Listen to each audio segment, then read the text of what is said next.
Buenas tardes a todas las personas que se conectan en este momento al conversatorio online de INRED Digital, que se transmite por Facebook, live a través de la plataforma StreamYard. A los y las cibernautas les recordamos que nos pueden enviar sus comentarios y sugerencias a nuestras redes sociales. En Facebook estamos como INRED Derechos Humanos y en Twitter como INRED1. Hoy analizaremos el recorte presupuestario en las universidades en contexto del estado de excepción.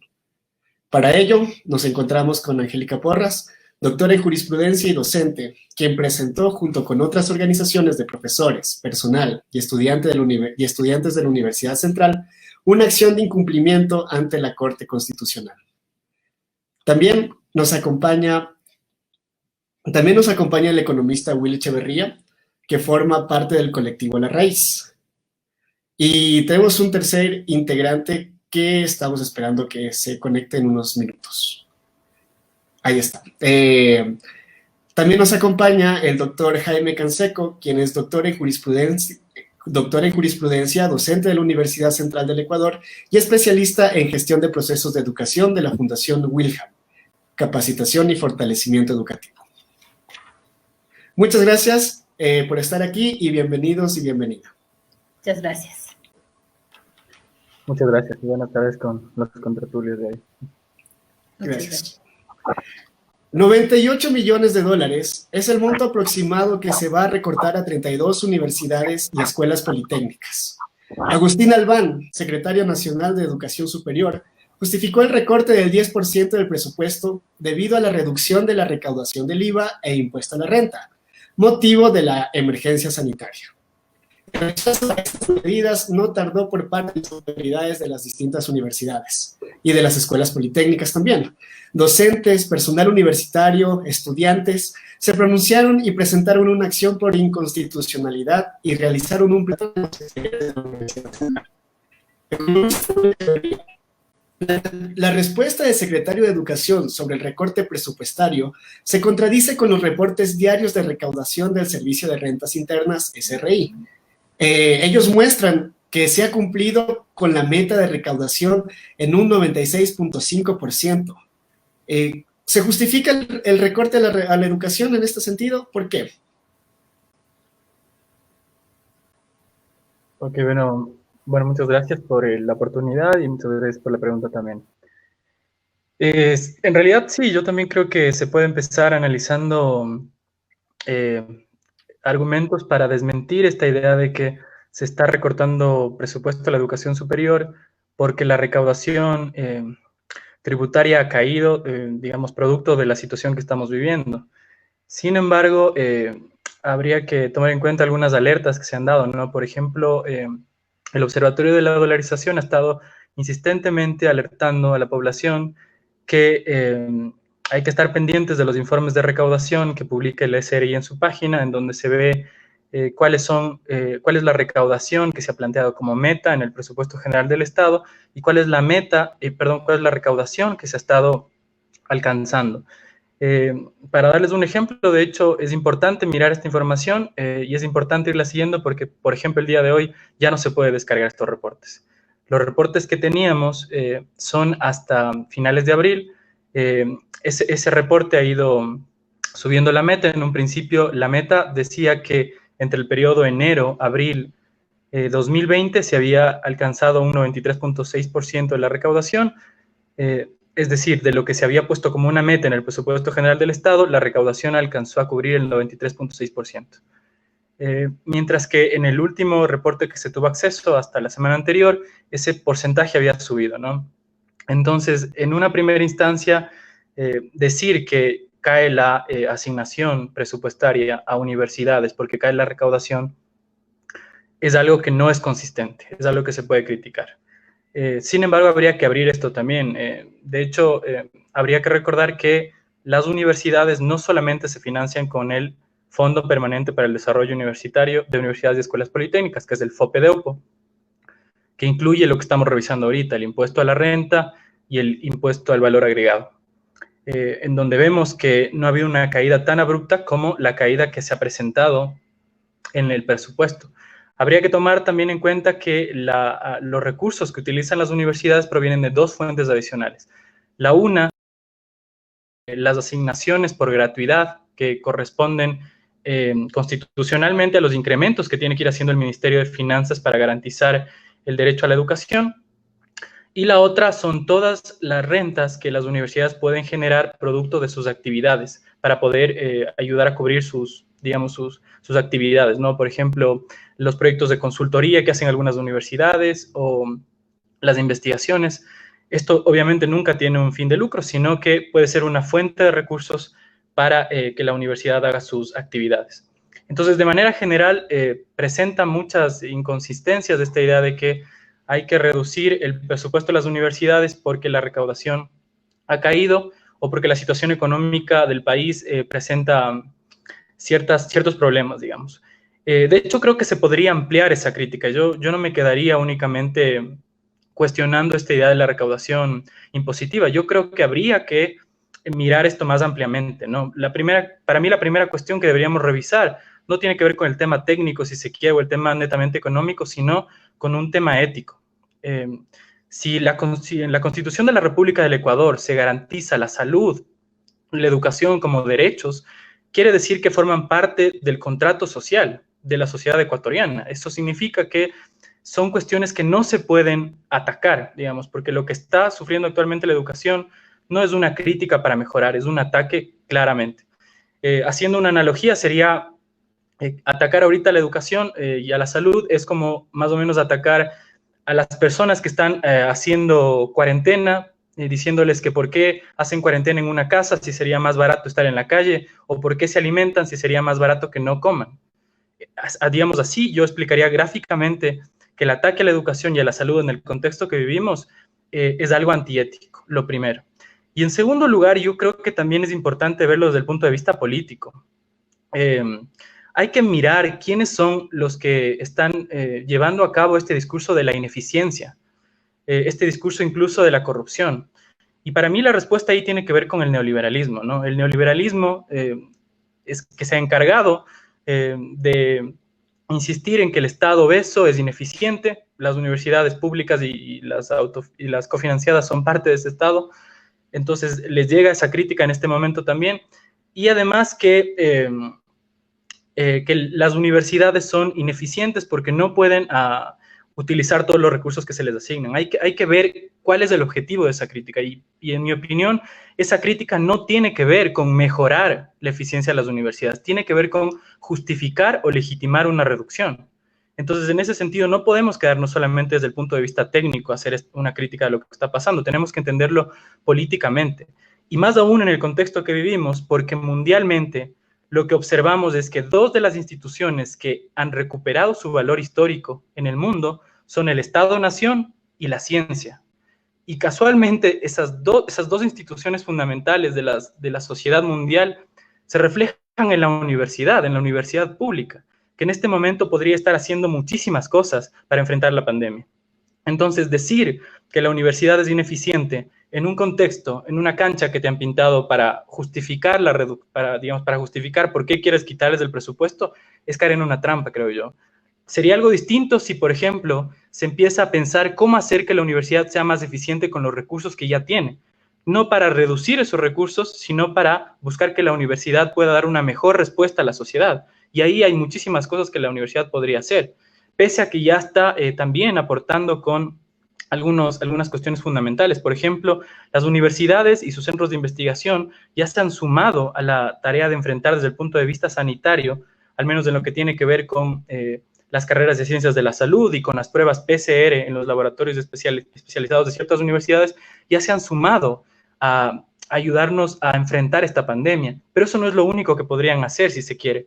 Hay muchas cosas más en las que las universidades podrían aportar desde el punto de vista de la investigación, desde el punto de vista no solo de la ciencia, de la salud, digamos, sino de la ciencia en general por todos los efectos colaterales que presenta esta crisis, y no lo está haciendo porque nos estamos quedando en este punto al que nos quieren llevar, que es decir que la universidad pública es ineficiente y que por eso hay que quitarle los recursos que tiene. Me parece que no hay que caer ahí, sino hay que entender de dónde viene.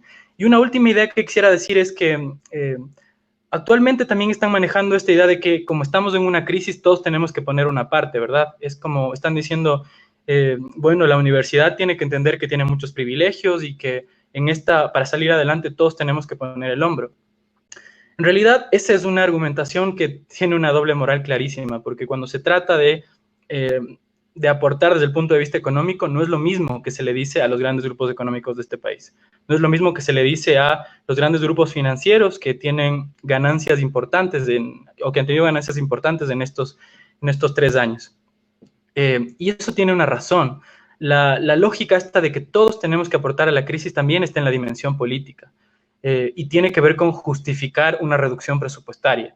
Yo creería más bien que en esta lógica de que todos tenemos que aportar a la crisis, lo que hay que pedirle a la universidad no es que sea que gaste menos de lo que gasta, no. Lo que hay que pedirle es que con los recursos que tiene nos ayude a enfrentar esta pandemia, porque la universidad es un centro de la sociedad que aglutina capacidades sociales, que aglutina capacidades científicas, talento humano, que es fundamental en este momento para enfrentar la pandemia. Así que, digamos, esbozando de manera general, creería que es importante señalar eso. Muchas gracias por su participación, economista Echeverría.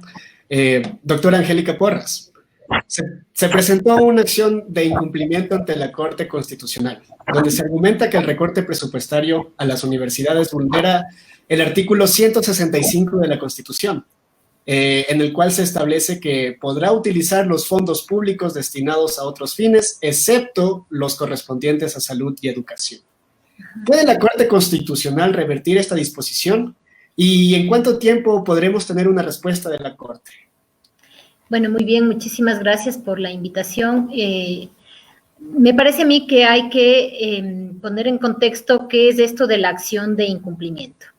La acción de incumplimiento de dictámenes y sentencias constitucionales es una acción que está prevista en el artículo 436 de la Constitución de la República, en el numeral 9, y también en la Ley Orgánica de Garantías Jurisdiccionales y Control Constitucional a partir del artículo 162. ¿Cuál es el objeto de la acción de incumplimiento de dictámenes y sentencias constitucionales? Precisamente es hacer cumplir las sentencias y dictámenes constitucionales que se hayan emitido por los jueces constitucionales. A propósito del estado de excepción que se dictó en el Ecuador por la pandemia, la Corte Constitucional el 19 de marzo emitió su dictamen de constitucionalidad. Y en este dictamen de constitucionalidad, la Corte indicó que hay ciertos parámetros que deben cumplirse en la ejecución del estado de excepción. Precisamente porque de eso se trata el control que ejerce la Corte Constitucional a los estados de excepción. En este dictamen de constitucionalidad que establece la Corte, señala algunas cosas. Entre ellas, los numerales 2 y 3, que dicen que todo recorte o que toda suspensión de derechos se debe hacer a través de decreto presidencial, de decreto ejecutivo, y además que no puede hacerse violando el artículo 165. Es decir, el 165 tiene esta restricción. Dice que en un estado de excepción se puede movilizar recursos, todos los recursos excepto los de salud y los de educación. Esto significa una clara prohibición del uso de esos recursos para otros fines. De manera un poco falaz se ha dicho que el recortar dinero de la educación no significa que se vaya a utilizar en otras cosas. Pero, a ver, ahí habría que contextualizar. En primer lugar, existe una norma constitucional que señala que la interpretación que se hace en materia de derechos siempre tiene que ser favorable a los derechos fundamentales. Y en segundo lugar, la lógica nos indica que si es que yo recorto dinero de una parte que ya se venía utilizando, es para utilizarlo para otros fines. Y un ejemplo de esto es, por ejemplo, lo que se hizo con el pago de la deuda externa en el Ecuador. Entonces, hay una violación concreta al artículo 165. Pero además tampoco es que se emitió como debe emitirse. ¿Cómo debió emitirse este recorte en caso de que fuera constitucional, que no lo es? Debió emitirse a través de un decreto ejecutivo. ¿Y cómo se hizo? Mediante una circular que es un oficio cualquiera que manda el viceministro de Finanzas, la circular 003, que lo que ordena a todas las instituciones públicas del país es que desvinculen a todos los funcionarios públicos que tienen nombramientos provisionales y contratos ocasionales.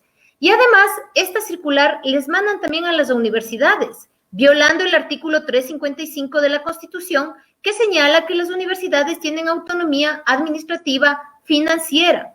Es decir, hay una doble violación a la Constitución. Por otro lado, tenemos que además la propia Corte Constitucional, en el punto 3 de su dictamen, le está diciendo al presidente de la República y al Ejecutivo que cualquier acción que haga todo funcionario público en un estado de excepción tiene que regirse a la Constitución. Sobre todo el artículo 366, que habla de ¿qué? De las competencias que tiene cada uno de los estamentos del Estado ecuatoriano.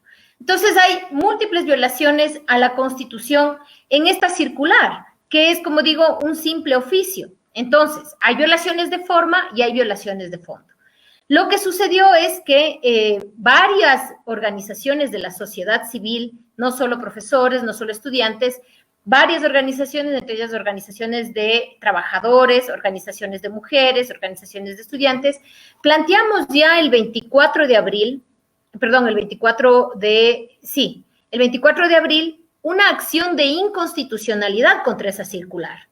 Pero esa acción de inconstitucionalidad todavía ni siquiera se ha sorteado. Y precisamente en ese momento no se conocía todavía del monto del recorte a las universidades. Cuando se conoce el monto del recorte, que además simplemente aparece un documento que dice este va a ser el monto del recorte, no es que tiene una figura de acto administrativo, ni siquiera de circular, simplemente dice estos son los recortes que se van a hacer al presupuesto de la universidad. Presentamos una acción de incumplimiento del dictamen de la Corte en el sentido que he explicado hace un momento. Y además presentamos una solicitud a la Corte Constitucional de que haga seguimiento de su propio dictamen. Es decir, sobre este tema del recorte del presupuesto de las universidades, la Corte Constitucional tiene 3 acciones. Una acción de inconstitucionalidad directa a la circular 003, una acción de incumplimiento de su dictamen, que es el dictamen que avala la constitucionalidad del estado de excepción, en la que le decimos hay violaciones de forma y hay violaciones de fondo en esta circular, y además hay una petición de seguimiento. Ahora bien, nosotros conocemos que la acción de incumplimiento ya se ha sorteado, tienen que primero resolver sobre las medidas cautelares, porque pedimos una medida cautelar, que es que se suspendan los efectos de esta circular en lo que tiene que ver con el recorte presupuestario a las universidades, tiene que resolver eso. También presentamos una recusación contra el juez Salgado, contra el doctor Salgado, precisamente porque en una anterior acción de incumplimiento que nosotros presentamos hubo un adelantamiento de criterio y con base en eso él se excusó. Entonces presentamos una recusación porque fue por las mismas razones. Nosotros le pedimos en la anterior acción que se pronuncie sobre la falta de protección a los médicos y se dio este incidente, por eso ahora le hemos pedido que le hemos recusado.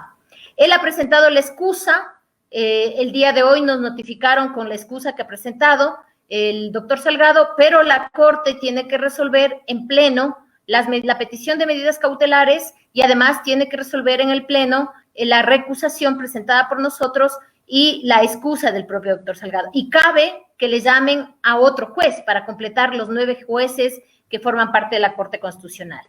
¿Qué esperamos nosotros? Nosotros esperamos que se cumpla la Constitución.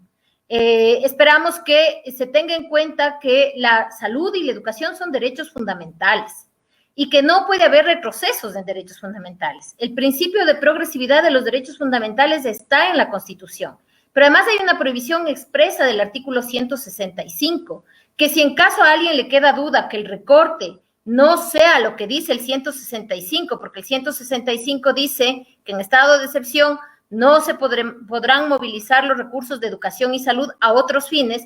Si a alguien le quedara duda sobre si el recorte es o no eso, tendría que aplicar el principio de favorabilidad de los derechos humanos para interpretar esa norma. Y nosotros suponemos que la Corte se pronunciará ya la semana que viene seguramente, pero también tiene que pronunciarse considerando los amicus curiae que le están empezando a llegar a la Corte. Bueno, qué decir que la Corte Constitucional tiene la obligación, según el 436 de la Constitución numeral 9, de exigir que se cumplan sus propios dictámenes y de velar porque se cumpla la Constitución. Y recortar el presupuesto de la universidad pública es condenar a miles de jóvenes a no recibir educación o a recibir educación de muy mala calidad, lo que supone una inserción en el mundo del trabajo en las peores condiciones y la reproducción de la brecha social y de la desigualdad, porque los usuarios del sistema universitario público son las familias más pobres y ellos no tienen la posibilidad de pagar a una universidad. Entonces, ¿a quién está beneficiando esta decisión? ¿Y a quién está perjudicando esta decisión? Entonces, parece que la Corte Constitucional tiene que asumir el papel que le está entregando la Constitución. Hasta ahí creo que, no sé si respondía a las preguntas que usted me hizo, Luis. Sí, muchas gracias por su intervención. Vamos a profundizar más en todos estos temas y precisamente en cómo se vulnera este tipo de derechos, ¿no? De carácter social, sobre todo. Pero antes quisiéramos profundizar un poco más en cómo afecta directamente el recorte presupuestario a la Universidad Central. Y para ello vamos a preguntarle al doctor Jaime Canseco, doctor en jurisprudencia, docente de la Universidad Central del Ecuador. Se habla de despidos en la Universidad Central, se habla de despidos de profesores y que incluso está en riesgo la apertura de carreras. ¿Cómo afecta directamente el recorte presupuestario a la universidad, doctor? Gracias, buenas tardes a nuestros queridos panelistas. Bueno, en primer lugar, pues en la Universidad Central no ha sucedido sino una grave consternación por el recorte presupuestario. Yo creo que deberíamos partir que no solamente es el tema de la educación superior, sino también todo el sistema de educación en el país. En el país, pues, sabemos muy bien que hay un recorte presupuestario en todos los niveles de educación, inclusive con el sistema superior, que van más allá de los 300 millones de dólares. Eso, sin duda, hace que todos los estamentos en fase de educación dentro del país, obviamente, tienen una alarma absolutamente social, porque tratar de impedir que los chicos, que los jóvenes ingresen al sistema educativo, pues para algunos no será muy importante, para muchos es una situación de vida, ¿no? Entonces creemos que eso es muy importante. En la Universidad Central del Ecuador existe realmente, no sé si estoy bien con la señal. Sí, ahí estoy bien. Ahí está, sí. En la Universidad Central del Ecuador, perdón, sabemos que tenemos un recorte presupuestario de algo más de 98 millones de dólares. Eso sin duda es bastante complicado, bastante grave, perdón, un tema del sistema de educación pública. En la Universidad Central, como algo de cerca de 11 millones de dólares. Sin duda, este recorte presupuestario, para poderlo analizar, es muy importante tomarlo en consideración. El presupuesto que recibe la universidad es un presupuesto que mayormente, más del 90%, sirve para pagar al personal docente, al personal administrativo, y realmente es una carga de sueldos. Y por esa razón creemos que se ha vulnerado un derecho muy drástico cuando se determina que debe hacerse un recorte destinado exclusivamente a lo que es la partida presupuestaria 51. En base a aquello, ya hemos tenido varias reuniones en el Consejo Universitario. ¿Quién les habla? Pues soy miembro del honorable Consejo Universitario de la Universidad Central y hemos discutido ya este tema. Normalmente se ha determinado que la universidad ha pasado en vacaciones todos estos meses y eso no es verdad. Desde que se ha declarado pues el estado de excepción, desde que ha sido imposible la movilización en nuestra ciudad y en el país entero, hemos tenido que los docentes dedicarnos exclusivamente a una planificación. Ustedes saben muy bien que la planificación en su mayoría de la Universidad Central está destinada a una educación de carácter presencial y hacer un cambio radical de lo que es seguir manteniendo elementos de la educación presencial y utilizar herramientas dentro de lo que significa aulas virtuales, pues todos los docentes hemos permanecido en permanente capacitación. Amén de que en esta crisis del país, la Universidad Central ha tenido que seguir haciendo lo que toda la vida ha hecho, ser un aporte importante en el desarrollo y peor aún en una emergencia del país. Ustedes saben que la Universidad Central tiene facultades históricas en el país. Así tenemos en el caso de la Facultad de Medicina. La Facultad de Medicina, ustedes conocen que tenemos gente, tenemos personal que se mantiene como por ejemplo los rotativos, que se mantienen en las clínicas, que se mantienen en los hospitales, trabajando todos los días, día y noche. Tenemos personal, tenemos tutores, docentes que siguen trabajando todo el tiempo. Entonces, yo quisiera un poco desmentir esos comentarios de aquellos que se determina que no están haciendo nada. La universidad, la Facultad de Jurisprudencia, tiene estudios jurídicos gratuitos que está brindando apoyo y obviamente está brindando asesoramiento a la sociedad todo el tiempo. Tenemos la Facultad de Agronomía. La Facultad de Agronomía tiene gente trabajando en los campos, tratando de producir todos los productos que obviamente en gran cantidad salen para tratar de cubrir este problema de emergencia que estamos viviendo. Entonces, la Universidad Central del Ecuador no ha renunciado a su trabajo. No obstante, el saber que existe un recorte en esa magnitud, lo que obliga es precisamente a desprenderse de varios, en materia contractual, del personal a contrato, porque tenemos en materia docente un gran número de docentes que son de planta central y obviamente a tiempo completo, y existen también docentes que están bajo el sistema de contratación. Los docentes que están bajo el sistema de contratación, pues evidentemente son los que se les ha puesto en riesgo con este recorte. Habemos o existen facultades para el conocimiento general de la sociedad. La Universidad Central del Ecuador tiene 21 facultades, amén de los institutos y amén de los posgrados que tenemos dentro de nuestra universidad. Estas 21 facultades evidentemente tienen una programación académica ya realizada, ya establecida. Y bajo esos términos, el recorte presupuestario, hay facultades, pongamos solamente una muestra, la Facultad de Medicina tiene más de 200 personas profesionales contratadas.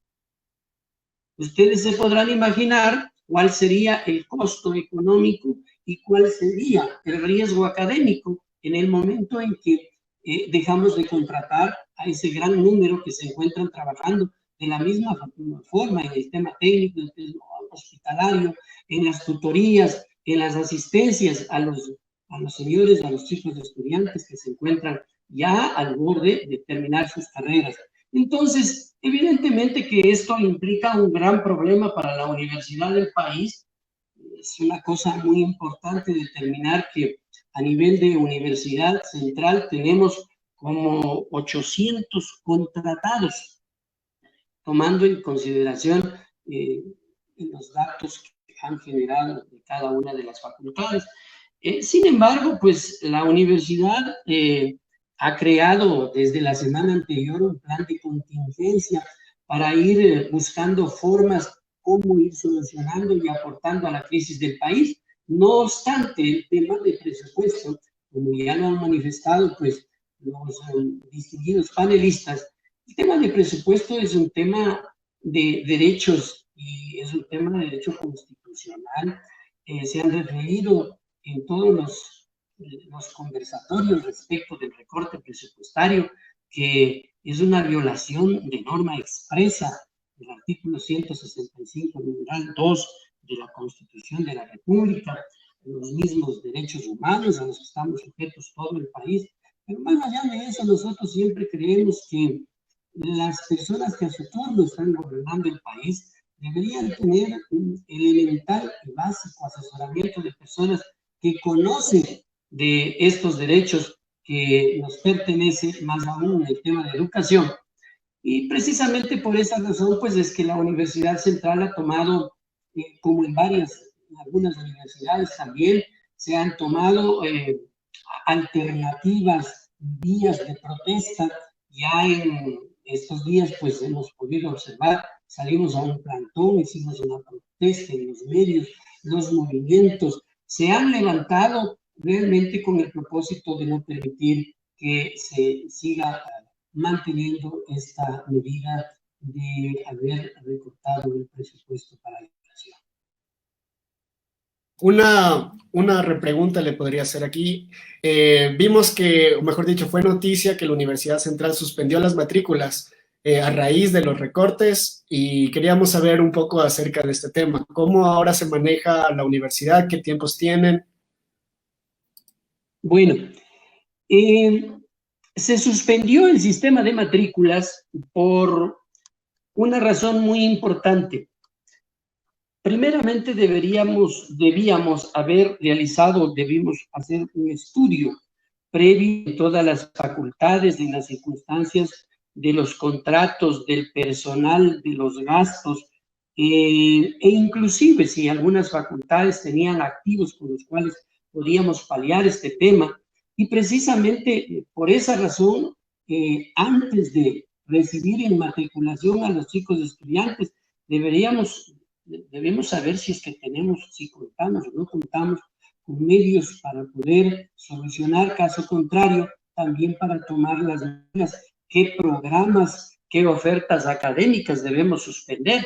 Esa es la razón por la que tuvimos que necesariamente suspender el sistema de matrículas, esperando este estudio. Hoy día tuvimos una reunión de consejo universitario en donde realmente se pudo recibir ya el análisis técnico económico de este tema para tomar las decisiones correspondientes. Entonces, el sistema de matrícula se va a dar la próxima semana. Entendemos nosotros que ya programaremos inmediatamente el tema de matriculación. No obstante, debido a estos temas técnicos, económicos, debido al recorte, hemos tenido que previamente esperar un tiempo para hacer un análisis responsable de lo que implica abrir un sistema de matrículas sin tener un gran monto económico que representa, yo diría, también una pérdida para los derechos de los estudiantes a nivel país. Muchas gracias por su participación, doctor Jaime Canseco. Vuelvo ahora con el economista Will Echeverría. Vamos a tratar de un poco de profundizar más sobre lo que quedamos hablando, mejor dicho, ¿no? Dos preguntas. ¿Existen otras alternativas para afrontar la pandemia? ¿Y a qué se debe esta tendencia de condonar deudas a empresas y aumentar el presupuesto a organismos de control, disminuyendo la inversión en temas de carácter social como la salud y la educación? Usted ya lo había mencionado que estábamos frente a un sistema económico neoliberal que está como obedeciendo a estas tendencias, pero cuéntanos más. Bueno, sí, creo que uno de los elementos que también ayuda a identificar bien por qué este es un ataque a la educación superior y a la educación en general, más que una crítica para tratar de que las instituciones sean más eficientes con los recursos que tienen y así puedan aportar desde las distintas aristas de lo que estamos viviendo. Podría ser también una nota técnica que publicó recientemente el rector de Flaxo, el doctor Juan Ponce, y el rector de la Universidad Técnica del Norte, el doctor Marcelo Ceballos. Ellos hacen un análisis básicamente de cómo ha ido variando el Fondo Permanente para el Desarrollo de Universidades y Escuelas Politécnicas entre el periodo 2015 y 2019. Tanto desde el punto de vista normativo, es decir, la ley para el FOPEDUPO dice que este fondo se alimenta con el 10% del IVA y con el 11% del impuesto a la renta. Pero lo que sabemos también es que en la recaudación ocurre lo que se llama una reliquidación tributaria. Eso significa que a principios de año se ven bien cuáles son los dineros recaudados que corresponden a lo que se debería recaudar o cuáles son los que se deberían aumentar o disminuir. Entonces, las universidades tienen el derecho a pedir una reliquidación tributaria para saber si lo que les correspondía, que les asignen por ley, se les ha estado asignando o no. Y es algo muy interesante que ellos demuestran en esta nota técnica que han publicado en sus redes sociales, es que tanto desde el punto de vista normativo, es decir, comparando lo que recibieron las universidades en estos 6 años, 2015, 2019, en 2020 todavía no se podía saber, así como lo que realmente recibieron, es decir, lo que se correspondía por normativa y lo que correspondía luego de la reliquidación tributaria, ha habido un perjuicio para las universidades en la asignación del FOPEDEUPO.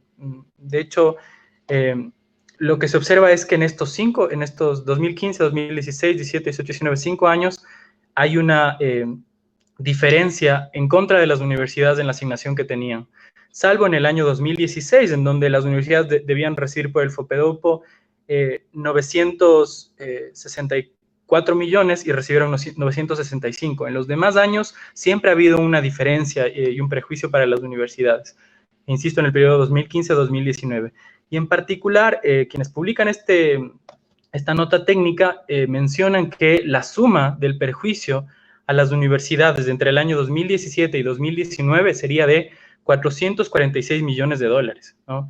Y entonces, yo creo que esto abre esta posibilidad de cuestionar lo que están diciendo de que no se ha violado el artículo 165 de la Constitución numeral 2. Es decir, si no se ha asignado a las universidades el presupuesto que les correspondía por la normativa, ¿cómo se explica que hayan tenido este perjuicio en las asignaciones de renta durante este periodo? Y hay algo, de hecho, también que es preocupante. Los autores de este documento mencionan que desde el 2017 las universidades no han hecho una reliquidación presupuestaria. Es decir, las universidades no, es decir, el Ministerio de Finanzas, los organismos de control, no han trabajado con las universidades en esta reliquidación presupuestaria para ajustar estos recursos que se les debía asignar. Entonces, como digo, a mí me parece que para leer toda esta situación no nos podemos quedar únicamente en el discurso de la eficiencia. Hay algo detrás de la eficiencia, hay algo detrás de este discurso de la eficiencia, como decía antes, tiene que ver con el neoliberalismo, ¿no? Hay que ver, de hecho, lo que ha hecho este gobierno desde que asumió el ministerio en marzo de 2018 el ministro Martínez, ¿no? Esta no es la primera reducción que hacen a las universidades, y como vemos o como les comento en este documento, se menciona que desde el 2017 al 2019 hay un perjuicio importante. Entonces, creería que todo esto es parte de ir con este discurso de reducir el Estado, incluso de abrir la posibilidad a la privatización. Es algo, de hecho, que creo que tenemos que reflexionar. La Constitución garantiza la educación gratuita hasta la universidad, hasta tercer nivel, pero todo lo que están haciendo parecería conducir a cada vez deslegitimar más la educación pública, ¿no? Y tal vez eso nos abre la posibilidad, claro que está en la Constitución y eso implicaría modificar la Constitución, pero digamos, todo eso nos abre la posibilidad de que en el fondo quieran seguir, digamos, mermando, seguir minando todos los logros que la Universidad Ecuatoriana ha tenido durante estos años, que son muy importantes. Desde el punto de vista de la investigación, por ejemplo, la Universidad Ecuatoriana ha avanzado muchísimo. Y como decía también al principio, la ciencia es fundamental para enfrentar esta pandemia. Y quienes pueden hacer ciencia en el país son principalmente las universidades. Así que esa debería ya ser una razón suficiente para proteger a la educación superior en particular, y como había dicho antes, también a la educación en general. Insisto, no es la primera reducción que se hace al aparataje público. De hecho, si ustedes observan, ha habido despidos en el sector de salud, ha habido despidos en el sector de educación. Es decir, no hay que caer en este discurso, en este relato, de que ahorita le están cuestionando la eficiencia a la universidad porque necesitan que todos pongan el hombro. No es así en realidad. Hay, insisto, detrás una intención de mermar estas situaciones. Y yo creo en realidad que la Universidad Ecuatoriana en este tiempo va a tener digamos, una responsabilidad histórica muy grande, porque tiene que enfrentar esta arremetida, que creo yo no debería enfrentarla sola, sino que toda la sociedad debería entender la importancia de defender la educación y la salud pública en estas circunstancias, sino porque también va a tener que empezar a hacer cambios en cómo funcionan las universidades, ¿no? yo creería que, bueno, el más evidente es cómo las universidades ahorita están tratando de pasar la modalidad presencial a la modalidad virtual, pero creo que eso lo van a hacer, digamos, lo están trabajando. Si les quitan el presupuesto va a ser mucho más difícil. Eso es otra de las razones por las que no hay que permitir eso. Pero para mí tienen otro eje que las universidades van a tener que trabajar muy fuerte durante esta pandemia, y es que esta problemática que estamos viviendo va a hacer que las universidades empiecen a reformular sus líneas de investigación, empiecen incluso a reformular la forma en la que ven la vinculación con la sociedad. Y eso evidentemente implica cambios, incluso puede ser de paradigmas de las universidades. Así que las universidades deben ser parte de los puntales fundamentales para enfrentar esta crisis. Por esa razón, incluso hay que evitar caer en esta discusión de las universidades son ineficientes, nunca gastan todos los presupuestos que se les da.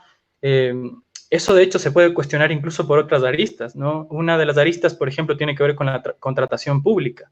Pero insisto, yo en mi lectura yo percibo que si las universidades caen en esa cancha que les marca el gobierno de, bueno, discutamos si son o no eficientes para ver si le reducimos el presupuesto, entran perdiendo, digamos. Porque, insisto, lo que las universidades deberían hacer más bien es seguir presionando, apoyar en lo que pueden apoyar, ¿no? El ejemplo para mí más claro es que la capacidad de hacer pruebas PCR en este país es muy baja. Y en parte hemos podido aumentar esa capacidad para hacer pruebas PCR porque las universidades se han sumado a esas estrategias. Y digamos, ese apoyo de las universidades no vino de la nada. Hubo un tiempo considerable, al menos 2, 3 semanas de las primeras que pasamos en esta crisis, que científicos reconocidos ecuatorianos le insistían al gobierno y le presionaban desde la opinión pública que autoricen a que las universidades puedan hacer esto, puedan utilizar sus laboratorios capacitados para poder ayudar en esta pandemia. Pero no es lo único que las universidades podrían hacer. Eso costó muchísimo. El Estado al final dijo, bueno, vamos a hacer porque nos están ofreciendo la ayuda, supongo, sino que hay otras cosas en las que pueden ayudar las universidades también. Y creo que todo eso en realidad debería llevarnos a entender que hay que defender la educación pública, hay que defender lo que hacen las universidades y entender el papel fundamental que van a jugar en este escenario. Y si el gobierno que tenemos no entiende eso y continúa atacando la educación, e insisto, no hay que ver eso como una crítica, eso es un ataque directamente a las universidades, que se está defendiendo. Yo también creería que la universidad debería utilizar todas las herramientas que tiene para defenderse, porque me sorprende de verdad que quienes estén planteando acciones de inconstitucionalidad sean colectivos, por ejemplo, y no las propias universidades, cuando las universidades tienen facultades de derecho para poder hacer frente a estas cuestiones, ¿no? Lo que he visto, por ejemplo, es que las 8 universidades cofinanciadas del país han presentado una demanda de acción de incumplimiento recientemente a la Corte Constitucional, citando los artículos de la LOES que tienen que ver con que no se puede quitar los recursos que se les asignan a las universidades, me parece que es el artículo 22, y el artículo 38, que habla de que tampoco se puede por ningún motivo reducirles el presupuesto porque la transferencia es automática. Entonces, insisto, habría desde ese punto de vista entender que no es una crítica la que estamos viviendo para mejorar la universidad ni la educación pública, y yo creería que ni el Estado en general, sino que todo esto forma parte de un discurso que nos está llevando a mermar las capacidades institucionales. Si quieren, en una visión más, digamos, más política, diría que lo que estamos viviendo lamentablemente es algo así como una teoría del shock, como una doctrina del shock, es decir, estamos en una situación muy difícil y, digamos, los grupos económicos que sostienen al gobierno están aprovechando esto para hacer cuestiones que les ayuden a avanzar en su agenda, más que en enfrentar la pandemia. Y lamento mucho tener que hacer y tener que ser una de las voces más que hace esta crítica, porque lo ideal sería que ahora tengamos un gobierno fuerte que nos ayude a enfrentar esta crisis, pero en realidad lo que vemos en el día a día, en los proyectos de ley que mandan a la Asamblea, en la reducción indiscriminada que están haciendo a las cuestiones básicas del Estado, lo que esto deja ver claramente es un ataque, ¿no? Y eso creo que es muy preocupante. Creo que, volviendo al tema de las universidades, con las universidades también tendríamos que buscar las formas de detener esto, porque este es un momento político, ¿no? No hay que confundir, creería yo, lo partidario con lo político, ¿no? En este momento no es para partidizar las cosas, es decir, corresponde a este o a este partido, pero sí para politizar, porque politizarlas tiene que ver con abarcarlo desde el punto de vista colectivo. Sí, sí, muchas gracias por su intervención, economista William Echeverría. En realidad, sí, se está manejando mucho esto de la doctrina del shock, que es de Naomi Klein, y que están aprovechando esta pandemia para instaurar un montón de políticas que terminan haciendo mucho daño a las políticas sociales. Y en ese sentido quisiera ponerme un poquito más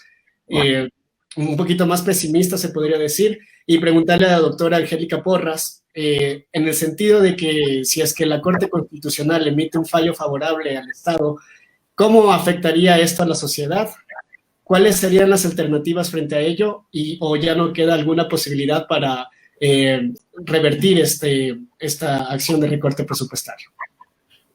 Bueno, yo diría que sería muy grave, gravísimo que la Corte Constitucional no tome en cuenta la acción de inconstitucionalidad, la acción de incumplimiento, la petición de seguimiento, todo lo que se le ha pedido a la Corte que haga, y que definitivamente le dé un golpe, yo diría, muy grave a la educación, porque le está poniendo a la educación en una situación de retroceso, a la educación en general y a la educación universitaria de la que estamos hablando.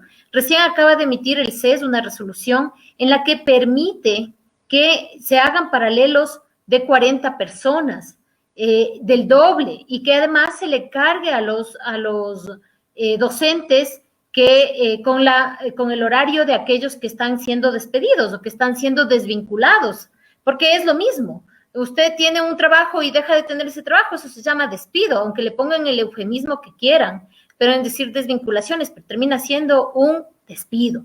Entonces, primero es un retroceso a la educación, porque estamos volviendo a la situación de aquella educación en la que había paralelos de 100 personas, donde los profesores no tenían tiempo para hacer investigación, sino que se tenían que pasar todo el tiempo dando clases, y eso supone que hay una diferencia bien grande entre la educación para los pobres y la educación para aquellos que tienen dinero, y porque ellos pueden pagar una educación privada, y eso ahonda las brechas sociales en el país.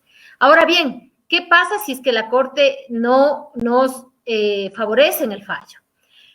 En primer lugar, hay que decirlo, y lamento mucho tener que decirlo, pero la Corte ha dado muestras de que no está interesada en la defensa de los derechos sociales. Y hay muchos ejemplos, sobre todo en esta pandemia, que le han dado oportunidad a la Corte de pronunciarse a favor de los derechos. Y que no hemos visto un pronunciamiento real y además a favor de los derechos de la Corte Constitucional. Fíjense ustedes todos los decretos todos los acuerdos ministeriales del Ministerio de Trabajo, todas las posibilidades que se le han dado a los empleadores para despedir a las personas sin siquiera considerar que estamos en una época de pandemia, con reducción de ingresos, y que eso supone poner en juego la vida de las personas. Entonces, a mí me parece que en realidad la Corte lo que está mostrando con sus fallos es que no cree que los derechos sociales son derechos fundamentales. Inclusive yo iría más allá. Lo que pasó en octubre del 2019, cuando hubo el paro y cuando también se le pidió a la Corte que vigile su dictamen por el uso excesivo de la fuerza, porque hubo muertos, hubo personas detenidas sin tener fórmula de juicio, todo esto tampoco lo hizo. Entonces, decir que estamos con las esperanzas en las mejores condiciones, no. Me parece a mí que la Corte también está siguiendo un manual. Nosotros le pedimos a la Corte que revise la constitucionalidad del acuerdo firmado con el FMI, con el Fondo Monetario Internacional. Le pedimos que como medida cautelar impida el pago de los 320 millones de los fondos Global 2020, que ahora resulta que no eran 320 millones, sino 700 millones, porque se había pagado también intereses. Y ese dinero es necesario en el momento de la crisis que estamos viviendo.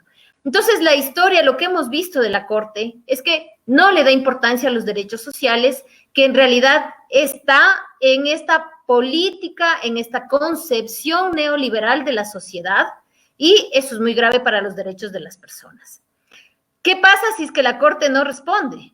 Bueno, hay que seguir insistiendo, porque mecanismos jurídicos hay un montón, pero los mecanismos jurídicos son una parte pequeñita de toda la acción social.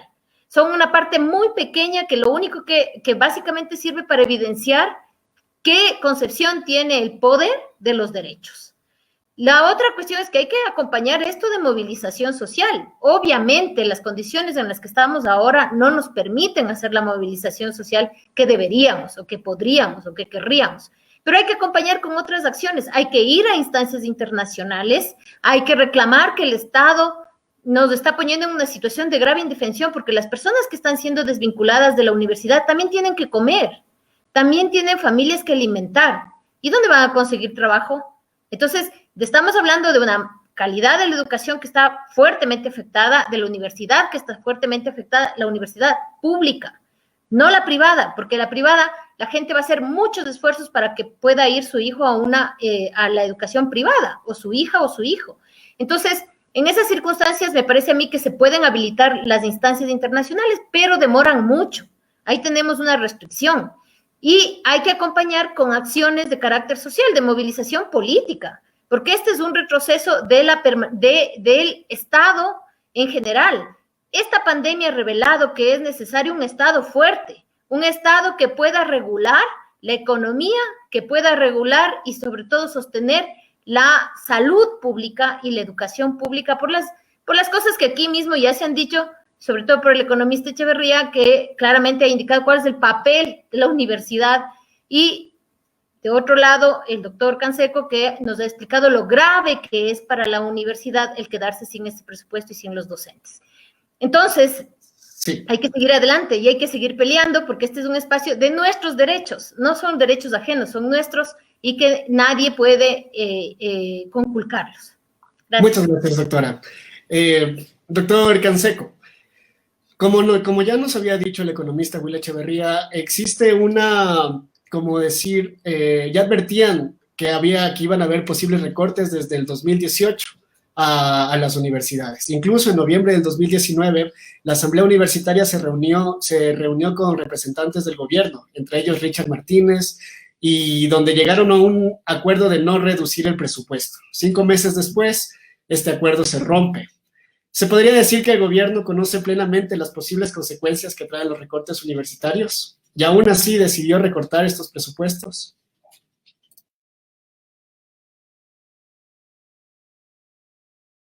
¿Y cuáles son los efectos de un recorte presupuestario? Ya nos había anticipado Will de que este recorte presupuestario no es de hoy. Ya han existido varios recortes presupuestarios. De tal manera que podríamos pensar que hemos tratado de ir ajustando y ajustando todas las posibilidades, tratando de ser una universidad propositiva en materia de educación y tomando un rol protagónico. Lo más importante que para la universidad significa son los chicos estudiantes. Entonces, todo el trabajo que se va haciendo en la universidad ha sido exclusivamente para tratar de darle al estudiante una universidad de educación e investigación, ir desterrando el sistema tradicional de educar, pero haciendo de ellos unos profesionales de categoría, unos profesionales absolutamente relevantes para el servicio de la sociedad. Sin duda, el hecho de que hoy he propuesto, pues coincido plenamente con Will cuando ha manifestado de que estas actuaciones del gobierno son prácticas como que estamos regresando hace muchos años a las prácticas neoliberales que pensábamos que ya se encontraban desterradas. Todos conocemos y públicamente sabemos que ya se va pagando como 700 millones de dólares por temas de deuda externa. Encontrándonos en pleno estado de excepción y de emergencia, se han ido pagando montos bien altos de deuda con intereses, como dice la doctora Porras. Esto sin duda no deja de ser una práctica neoliberal, eso es a todas luces. Entonces, obvio, el interés constitucional que ha existido para las universidades de apoyar al sistema de educación, como que se va perdiendo con este recorte presupuestario. Es importante, yo pensaría, determinar que el sistema de educación en nuestro país evidentemente se ha venido metiendo la mano, si se quiere, para evitar de que vaya prosperando los proyectos propositivos que ha hecho la universidad en general para ir sacando profesionales de calidad. Más allá de eso, también creo importante que el hecho de ir desenrolando a mucho personal, sean a contratos, ya no es un sistema solo de universidad, porque nosotros ya vamos observando, creo que hay más de 66,000 despidos a nivel nacional en materia laboral, que también esa es otra práctica, lo que nos está haciendo ver a todas luces que algo está existiendo con el tema de quienes están propiciando los préstamos internacionales al Ecuador, que van poniendo las condiciones de cómo se tiene que manejar el gobierno para poder sacar recursos a efectos de que no se ponga en desmedro el tema o el sistema de los préstamos que lo viene haciendo el Banco Mundial. Importante es determinar que el sistema de educación superior en la actualidad, y más de lo que tengo claro conocimiento en el tema de la Universidad Central del Ecuador, se han establecido planes y programas y obviamente ofertas académicas muy importantes en materia de investigación. Tenemos más de 500 PhDs que se han ido consiguiendo en los últimos años tratando de forjar la investigación, y ustedes conocen que teniendo una gran cantidad de ese personal docente, en donde recae un beneficio importante en el estudiante, porque el estudiante aprende a ser un investigador, aprende a ser un estudiante de primera línea en el ámbito educativo, pero al parecer creo que eso no les interesa mucho, sino más bien pues se está hablando de dinero, y creo que en el sistema de educación esa es una parte importante, pero lo más importante es el producto que sale, que arroja las universidades a la sociedad ecuatoriana para ponerse pues a la par competitiva de las exigencias de un mundo globalizado.